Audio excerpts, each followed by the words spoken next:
Hello friends, SB simple লাইফস্টাইলের আরও একটি নতুন ভিডিওতে তোমাদের সকলকে ওয়েলকাম জানিয়ে আজকের ব্লগটি শুরু করছি। দেখো, সকাল সকাল কিন্তু ভাত বসিয়ে দিলাম। ভাত আর এক পাশে কিন্তু ডালটাও বসিয়ে দিয়েছি। আজ হবে মসুর ডাল। মা গেছে অষ্টমী স্নানে, সকাল সকাল রান্না করতে পারবে না। আবার বাবা কাজে গেছে, বাবার টাইম মতো তো বাবা খেতে আসবে। 10টার দিকেই চলে আসে, 10টা সাড়ে 10টা, কখনো 11টাও বেজে যায়। তো মার আসতে আর রান্না করতে একটু লেট হয়ে যাবে। মা আমাকে বলে গেল, তোদের দুজনের জন্য তোরা রান্না করে নে, আর মা এসে রান্না করে ঠাকুরের ভোগটা দিয়ে দেবে।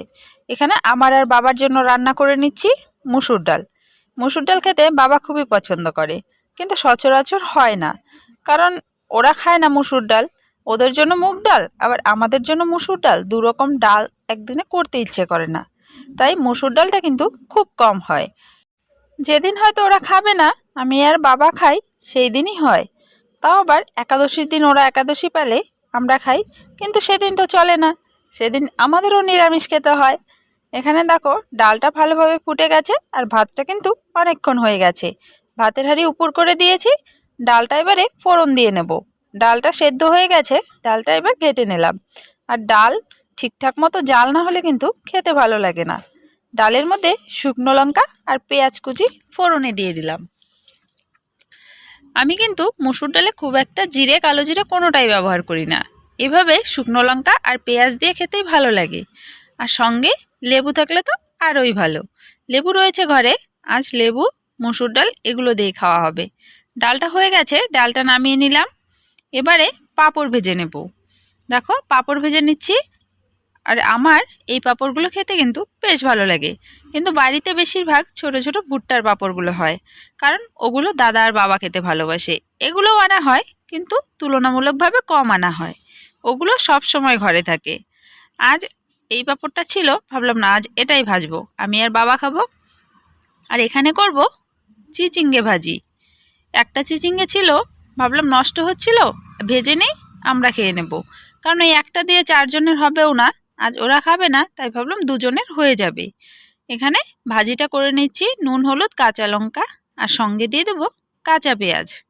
সব কাজকর্ম সেরে স্নান করে এখানে মুখের মধ্যে একটু ক্রিম মেখে নিচ্ছি, চুলটা চিরুনি করে নিচ্ছি।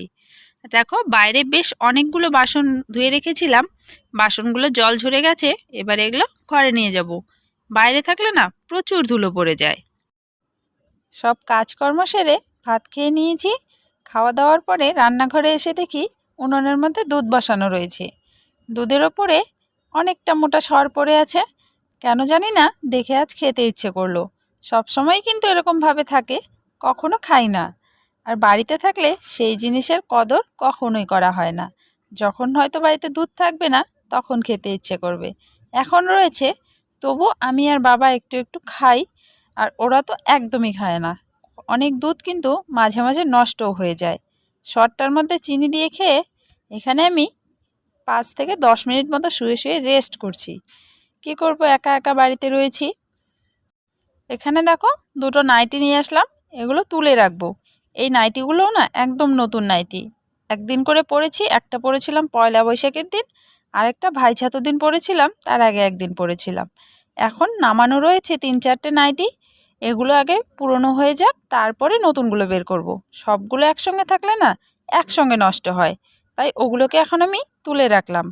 তারপরে সন্ধেবেলা চা আর চানাচুর।